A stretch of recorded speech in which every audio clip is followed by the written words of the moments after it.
Olá você, tudo bem? A poluição caracteriza-se por qualquer desequilíbrio no sistema biótico envolvendo seres vivos, como o fenômeno de maré vermelha, proliferação excessiva de algas de fitoplâncton que liberam toxinas na água e matam os peixes, ou desequilíbrios no sistema abiótico, como por exemplo a elevada concentração de CO2 na atmosfera, provocando o efeito estufa. Poluição é um dos assuntos extremamente cobrados no Enem. Eu sou o professor Billy Paul, do canal de Ciências Biológicas e Autodesenvolvimento, e este é o assunto da nossa aula de hoje, na nossa Biorrevisão Conceitos Básicos. Após a vinheta, Ecologia, Poluição, especialmente para você. Vamos lá?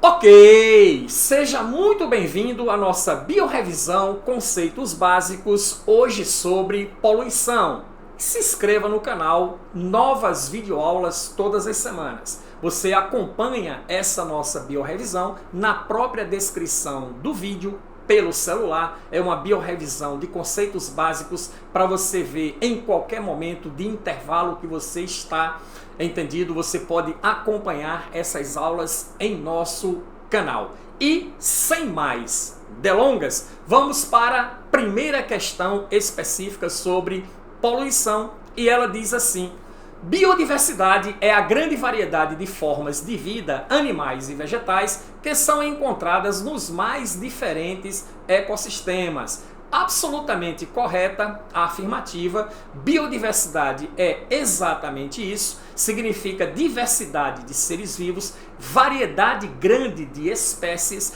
tanto animais como vegetais, localizados num determinado bioma, num determinado ecossistema, numa determinada área biológica.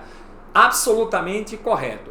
Próximo item, ele diz assim: o óxido de enxofre, emitido principalmente por usinas de álcool, é responsável pela maior parte de doenças pulmonares. Ora, aqui está incorreto, porque os óxidos de enxofre, SO2, SO3, eles têm a sua origem a nível de atividades vulcânicas e também atividades industriais humanas, como por exemplo as metalurgias de minerais não metálicos, como fabricação de cimento. Só que o SO2 liberado por essas atividades pode reagir com água na atmosfera, formando H2SO3, ou o SO3 reagindo com água forma o H2SO4, que são ácidos fortes, acidificando a água. Essa chuva, quando cai, corrói estruturas de concreto, fura lataria de carros, provoca queimadura nas pessoas, além de desestabilizar, desequilibrar ecossistemas aquáticos ou mesmo solos de vegetação. Então essa é a questão relacionada. Sempre que você ouvir falar em óxidos de enxofre, relacione esse distúrbio, esse desequilíbrio ambiental, esse efeito poluitivo como chuva ácida. Beleza? Próximo item: derramamento de petróleo pode acidificar o meio, promovendo o desgaste das conchas calcárias de moluscos e morte dos corais. Bom, a afirmativa está incorreta porque derramamento de petróleo não tem relação com acidificação do meio. Chuva ácida, sim, é um dos fenômenos que pode acidificar o meio, mas tem um detalhe super importante sobre isso. O derrame de petróleo nos mares, tá certo? É chamado de maré negra. Então, quando você ouvir falar de maré negra, então você está tendo referência ao derrame de petróleo no mar. Ora, derrame de petróleo no mar bloqueia a penetração de luz solar no ambiente subaquático, neutralizando processos de fotossíntese. Sem fotossíntese a nível subaquático, eu não tenho liberação de oxigênio. E aí o oxigênio vai exaurindo, prejudicando a vida aeróbia da região. Peixes, por falta de oxigênio, podem subir para a superfície, entendido ou não? E aí termina impregnando óleo nas suas brânquias, que passa a impedir todo o processo de difusão na respiração branquial dos peixes, matando os peixes. A mancha de óleo chegando nas zonas costeiras provocam desequilíbrios ecológicos fenomenais, porque destrói as zonas costeiras, cracas, mexilhões, aves piscívoras que vivem na praia pescando, terminam se contaminando, se sujando com óleo, o que retira a cera impermeabilizante das penas. Essas aves ficam encharcadas de óleo, não conseguem voar e morrem na beira da praia. Além de problemas relacionados a atividades econômicas, como a atividade costeira, que fica intensamente prejudicada. Então, esses são os fenômenos relacionados ao derramamento de petróleo e não à acidificação do meio. E como ele falou sobre a acidificação do meio, entendido ou não? Então, nós temos o seguinte: quando você analisar o mar, certo? CO2 está relacionado com a acidificação do mar. Por quê, professor? Porque o CO2 com água produz ácido carbônico, H2CO3, que costumeiramente se dissocia em íons bicarbonato e H+. E você sabe que o H+ interfere no pH. pH, potencial de hidrogênio iônico no meio.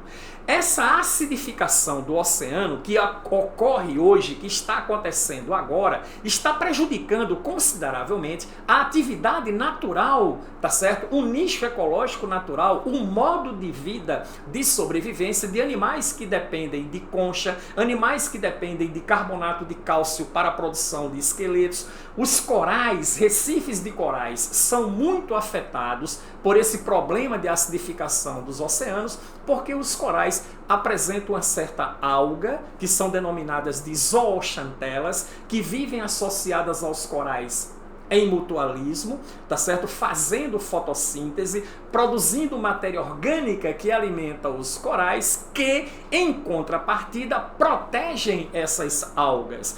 A remoção dessas algas dos corais provoca o que se chama de branqueamento dos corais. Tá? Então, a acidificação do meio aquático, tá, tem muita relação com o CO2 devido a essas características do processo que eu acabei de descrever para você. Certinho? Beleza? O mercúrio, né, símbolo Hg, incorporado a uma cadeia alimentar aquática, irá se concentrar em maior quantidade nos níveis tróficos mais baixos do que nos níveis tróficos mais altos da cadeia alimentar. Absolutamente correta. Incorreto, aliás. Por quê, professor? Ora, o mercúrio é um metal, é o conhecido metal líquido. É uma das substâncias extremamente tóxicas que é liberado comumente em ecossistemas aquáticos e absorvido por cadeias alimentares. Muito bem. Quando você estuda o fluxo de matéria e energia pelas relações alimentares, você percebe que esse fluxo de matéria e energia segue pelas relações alimentares, tá certo? De forma unidirecional e decrescente, né? Parte do produtor, passa para o consumidor primário, consumidor secundário, terciário, até o nível da decomposição, mas ela é progressivamente menor a cada nível trófico superior, porque normalmente os componentes, né, materiais orgânicos que servem de alimento, incorporados pelas relações alimentares, eles vão sendo consumidos gradativamente, progressivamente, sempre de maneira reduzida, a cada nível trófico superior. O que não acontece quando há a absorção de substâncias que não são biodegradáveis, como é o caso do mercúrio. Então, as algas, por exemplo, aquáticas, incorporam uma certa quantidade de mercúrio. Essas algas servem de alimento para peixes herbívoros. Os peixes herbívoros, quanto mais consomem essas algas, mais concentram mercúrio em seus tecidos. Eles servem de alimento para peixes carnívoros, que quanto mais consomem esses peixes herbívoros, mais concentram mercúrio em seus tecidos. O homem pesca, come esses peixes carnívoros e quanto mais ele come destes peixes, ele vai concentrando mercúrio nos seus tecidos, desenvolvendo uma doença geralmente fatal chamada de hidroargirismo. Então, veja só, não é só em relação ao mercúrio, mas qualquer substância não biodegradável que seja incorporada por uma relação alimentar, ela sempre será encontrada em maior concentração no último nível trófico da relação. A alga que eu citei no exemplo, primeiro nível trófico, consumidor primário, segundo nível trófico, peixe carnívoro, terceiro nível trófico e o homem no quarto nível trófico, a maior concentração de mercúrio será nesse último nível trófico. Sendo assim, o mercúrio irá se concentrar em maior quantidade nos níveis tróficos mais baixos? Não, nos níveis tróficos mais altos de uma relação alimentar. Beleza? Próximo item, a eutrofização provoca a proliferação de microalgas do fitoplâncton devido ao aumento da disponibilidade de nutrientes no ecossistema aquático. Absolutamente correto. É o primeiro fenômeno que acontece num processo de eutrofização. Eutrofização que é o aumento da disponibilidade de nutrientes em ecossistemas aquáticos, provocado, por exemplo, pelo derrame de dejetos de natureza orgânica nesse meio que sofre decomposição, mineralizando a água, acarretando um processo, em primeiro lugar, de floração das algas. Entendido? Microalgas, por exemplo, no ambiente marinho, as algas pirrófitas, dinoflagelados, que provocam a maré vermelha, não é isso? Tá? O mar fica vermelho, cor de sangue, na região em que acontece esse fenômeno. A maré vermelha é um desequilíbrio ambiental caracterizado pelo aumento excessivo dessas algas quando a água é eutrofizada, quando se aumenta a disponibilidade de nutrientes. Elas se proliferam excessivamente, consomem muito desses nutrientes excessivos que se exaurem, as algas começam a morrer. E quando as algas morrem, inicia um processo de decomposição aeróbia que consome o oxigênio da água, assim prejudicando a vida aeróbia daquele ecossistema. Então os animais aquáticos aeróbios começam a morrer pela falta de oxigênio. E aí, sem oxigênio, inicia-se a morte da vida aeróbia e processos de decomposição anaeróbia, que não depende de oxigênio. As bactérias anaeróbias começam a decompor. Ou seja, é a morte lenta do ecossistema. E esses são os detalhes que você não pode esquecer sobre eutrofização. Próximo item, o SO2 e o NO2, liberados, por exemplo, pela atividade industrial, podem reagir com o vapor d'água, ok, da atmosfera e originar o H2SO4 e o HNO3. Tá certo ou não? Que são compostos extremamente ácidos, sendo responsáveis diretamente pela destruição do O3, pela destruição do ozônio. Tá tudo absolutamente correto, só que não tem relação com o ozônio, tá? O ozônio tem extrema relação com o HFC, com o clorofluorcarbono. Daqui a pouco tem um item que a gente vai conversar sobre isso, tá certo? Então SO2 e NO2, isso aqui está relacionado com chuva ácida, beleza?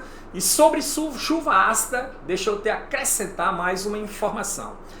A chuva ácida, a nível de solo, num solo de agricultura, faz com que os vegetais definhem e morram. Por quê? Porque a acidificação do solo contribui com a diminuição da solubilidade dos sais minerais na água. As plantas absorvem a água, mas não conseguem absorver os sais minerais importantes ao seu desenvolvimento, principalmente os sais minerais à base de nitrogênio, oriundos do ciclo do nitrogênio. Entendido? Então lembre-se disso. Chuva ácida diminui a solubilidade dos sais minerais, impedindo que as plantas se nutram adequadamente em seus sais. Elas definham e morrem. E na água esteriliza o ecossistema, porque os animais aquáticos eles se reproduzem de forma ovolípara, eles eliminam os gametas na água, todo gameta ele é extremamente sensível a meio ácido, os gametas morrem, fica o meio então com uma grande incapacidade dos animais reproduzirem. A esterilização do meio é provocada então pela acidificação da água por causa de gases à base de enxofre ou gases à base de nitrogênio, beleza? O efeito estufa é um processo que ocorre quando a radiação solar refletida pela superfície terrestre é absorvida por determinados gases presentes na atmosfera. Absolutamente correta a afirmativa, e o gás ao qual ele se refere é o dióxido de carbono, é o CO2. Mas lembre-se que existe um outro composto gasoso à base de carbono, que é o CH4, que é o metano, que é liberado pela flatulência bovina. Então, países como o nosso, como o Brasil, que desenvolvem forte atividade agropecuária, enfrentam esse problema, e o gás metano liberado na atmosfera, ele consegue reter até 30 vezes mais calor do que o CO2. O que é que eu quero dizer com isso? Pior do que o CO2 é o CH4. Beleza? Vale a dica aí para você. Próximo item, os clorofluorcarbonetos, CFC, se acumulam na atmosfera, intensificando o efeito estufa e provocando o aquecimento global. CFCs está relacionado com a camada de ozônio. O clorofluorcarbono, na alta atmosfera, ele sofre a ação da radiação ultravioleta, se decompondo em fluorcarbono e liberando cloro, Cl-. Esse cloro Cl-, ele reage com o O3 e decompõe o O3, quebrando a molécula de O3, liberando oxigênio livre e O2. Então, esse cloro, na verdade, ele decompõe, entendido? O O3. Isso foi descoberto no início da década de 80. Naquela época se usava muito CFC como aeropropelente em motores de ar-condicionado, perfumes em aerosóis, né, e outras coisas mais onde se utilizava o CFC. Tá certo ou não? E aí, em 1989, um acordo de Montreal foi estruturado entre países para eliminar a utilização de CFC até o ano 2000. A meta ela foi alcançada. Não se utiliza mais o clorofluorcarbono como aeropropelente. Se utiliza o hidrofluorcarbono. A camada de ozônio já está se recuperando e estima-se que a sua recuperação completa irá ocorrer por volta de 2065. Fica a dica para você aí sobre questões envolvendo destruição da camada de ozônio. Próximo item, no fenômeno de inversão térmica, caracteriza-se pela inversão das camadas atmosféricas, onde o ar frio mais denso permanece acima e o ar quente menos denso permanece abaixo. E essa informação está aqui incorreta, porque na verdade a inversão térmica é a interposição de uma camada de ar quente entre duas camadas de ar frio, entendido? E na verdade essa camada de ar quente, que é a camada de inversão térmica, ela interpola, ficando acima de uma camada de ar frio abaixo, entendido? E abaixo de uma camada de ar frio acima, o que provoca a interrupção das correntes de convecção. Tá? E aí, em centros muito poluídos, tá certo? Os gases que vão subindo pela emissão, entendido? De veículos, de indústrias e tal, eles se acumulam na camada de inversão e voltam, entendido? Para a superfície do planeta. Em 1952, aconteceu um processo de inversão térmica em Londres que matou 40 mil pessoas. Alguém bateu uma foto desse processo de inversão térmica, o gás, a atmosfera extremamente poluída, e a foto foi tirada ao meio-dia, você encontra isso na internet sem nenhum problema, e parecia que estava à noite, entendido? Então esse é o fenômeno relacionado à inversão térmica. A chuva ácida, entre outros distúrbios, acidifica o solo, diminuindo a solubilidade dos sais minerais e ocasiona a esterilização de ecossistemas aquáticos quando estes são acidificados. Absolutamente correto, não precisa nem a gente detalhar mais sobre isso, já falamos a respeito disso. Vamos então para o próximo item. Um dos efeitos nocivos promovidos pela poluição térmica dos corpos hídricos é caracterizado pelo aumento da solubilidade do oxigênio na água. Muito bem, falso. Você sabe que os gases, eles se solubilizam em líquido, menos ou mais. E o que faz o gás se solubilizar em líquido ou não é a temperatura. Beleza ou não? Vou dar um exemplo para você. Você pega duas garrafas de refrigerante de 2 litros. Uma gelada e outra a temperatura ambiente. Você balança as duas, coloca em cima da mesa e tira as tampas. Quem espuma mais? Quem espuma mais, claro, logicamente, é a garrafa que está com o líquido à temperatura ambiente. O outro nem tanto. Porque a garrafa que está gelada, a baixa temperatura faz com que o CO2 que está contido na garrafa, que refrigerante é uma bebida gasosa, esse CO2 fica mais solúvel no líquido. Ele se desprende com mais dificuldade. Na temperatura ambiente, mais quente, ele fica menos solúvel. Ele se desprende com maior facilidade. E aí, você tem muitas usinas, muitas indústrias que utilizam água, elas são construídas à margem de rios, utilizam a água do rio para o arrefecimento de suas máquinas, devolvem essa água ao rio aquecida, o que eleva a temperatura média daquele ecossistema. O que é que acontece? Os gases respiratórios tornam-se menos solúvel na água, se desprendem para a atmosfera. E um desses gases é o oxigênio. Diminuindo consideravelmente a concentração de oxigênio na água, os peixes então morrem afogados. Peixe morrendo afogado, professor? Sim, ele foi feito para respirar dentro d'água, para retirar o oxigênio diluído na água pelo seu sistema branquial. Tá certo? Se não tem oxigênio diluído na água, como ele vai respirar? Então, esse é o efeito nocivo provocado pela poluição térmica, que não produz o aumento da solubilidade do oxigênio na água, e sim a diminuição da solubilidade do oxigênio na água. Beleza? As queimadas contribuem para o agravamento do efeito estufa, bem como prejudica o ciclo do nitrogênio. Absolutamente correto. As queimadas contribuem para o agravamento do efeito estufa porque você tem carbono imobilizado na forma de açúcar nos tecidos vegetais, você queima a vegetação, devolve esse carbono à natureza na forma de CO2.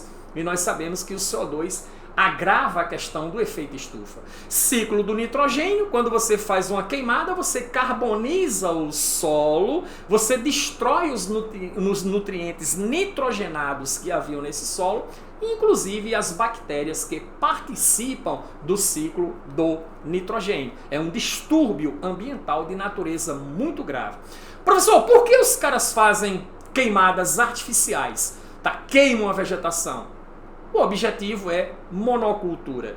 O cara, por exemplo, é dono de uma usina de açúcar, ele precisa de cana de açúcar, ele derruba parte de uma mata virgem, queima a vegetação para destruir tudo mais rápido, entendido ou não? Para fazer o seu plantio de monocultura com interesse industrial. É um dos motivos pelo quais pode-se produzir uma queimada. O estronço 90 é um radionuclídeo antropogênico que pode se acumular nos organismos vivos devido sua semelhança química com o cálcio, afetando assim o tecido sanguíneo. A afirmativa está incorreta porque o tecido afetado não é o tecido sanguíneo, é o tecido ósseo.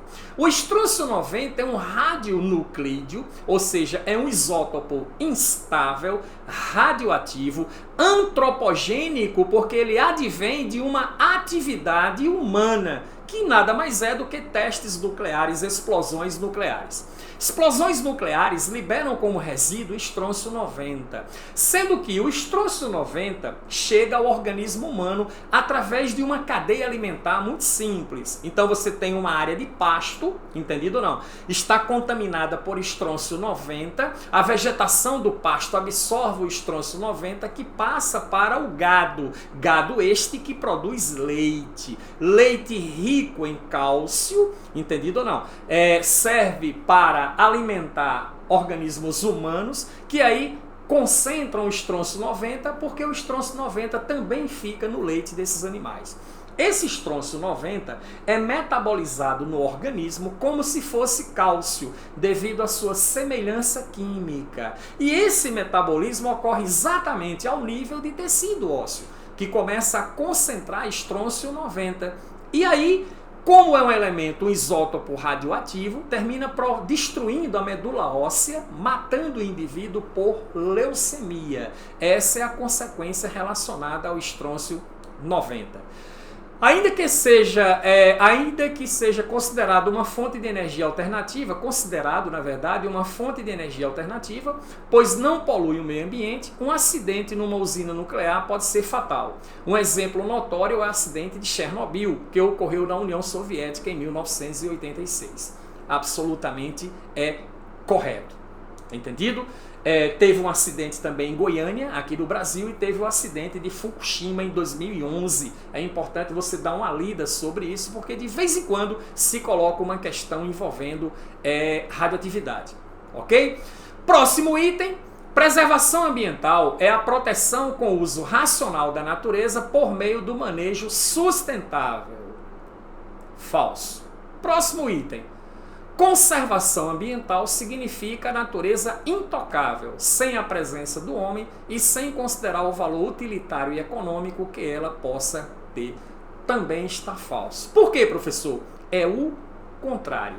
O que é preservação ambiental? Significa natureza intocável, sem a presença do homem. Uma área de preservação ambiental, o homem não tem acesso, o homem não entra. Tá certo? Então ali é mantido todos os recursos que aquela área tem a oferecer. Uma área de conservação ambiental é o uso racional da natureza, é o manejo sustentável. Você vai explorar aquele ambiente de forma harmônica, com sustentabilidade, que é a garantia daqueles recursos para a utilização pelas gerações futuras. Entendido? Então isso aí é área de conservação ambiental. Entendido?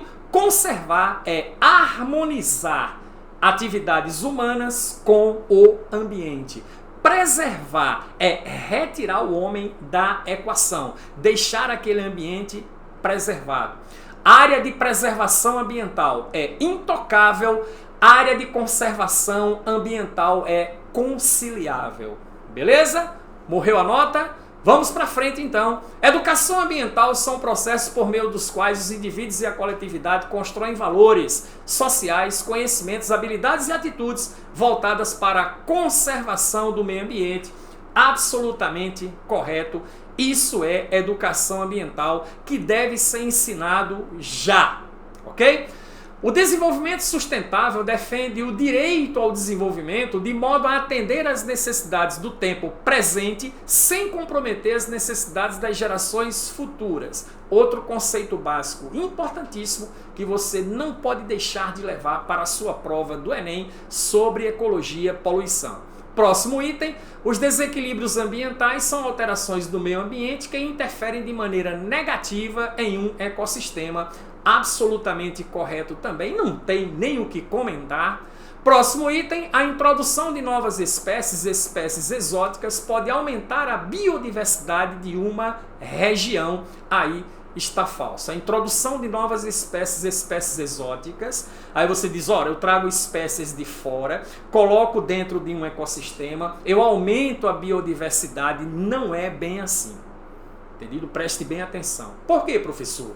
Ecossistemas são sistemas ecológicos equilibrados.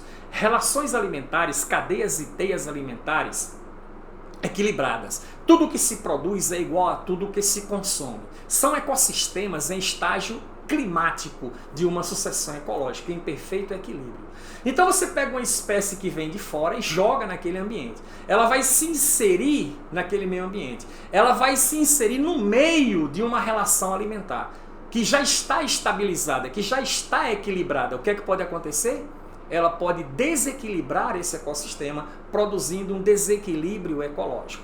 Então, a colocação de espécies exóticas que não são típicas de um certo ambiente pode desequilibrar consideravelmente esse ecossistema, tá certo? Provocando até um desastre ecológico de danos muito profundos. Beleza? Próximo item. Os impactos ambientais das usinas hidrelétricas são motivo de polêmica nas discussões sobre desenvolvimento sustentável, pois considera-se o aumento da concentração de CO2 na água produzido pelo represamento do rio, ok? Verdadeiro. Por quê, professor? As hidrelétricas muitas vezes são ditas como energia limpa, não é tão limpa assim. Para você construir uma hidrelétrica, então você tem que fazer o represamento de água, onde você termina inundando uma região de ecossistema, de fauna e de flora. Então, muita coisa se perde, principalmente toda a vegetação. Essa vegetação submersa e morta, ela entra em processo de decomposição, desmobilizando o carbono. E no final, esse carbono termina indo para a atmosfera, contribuindo com o efeito estufa. Então as hidrelétricas contribuem para o efeito estufa, professor? Sim, muito mais do que as usinas termoelétricas, exatamente por este motivo descrito aqui nessa questão. Beleza? Mande bem no Enem. Foi um imenso prazer estar com você. Vá na descrição do vídeo, baixe o seu material, se inscreva no canal, ative as notificações, sempre novas videoaulas no nosso canal e nos encontramos na próxima Biorevisão Conceitos Básicos. Até lá!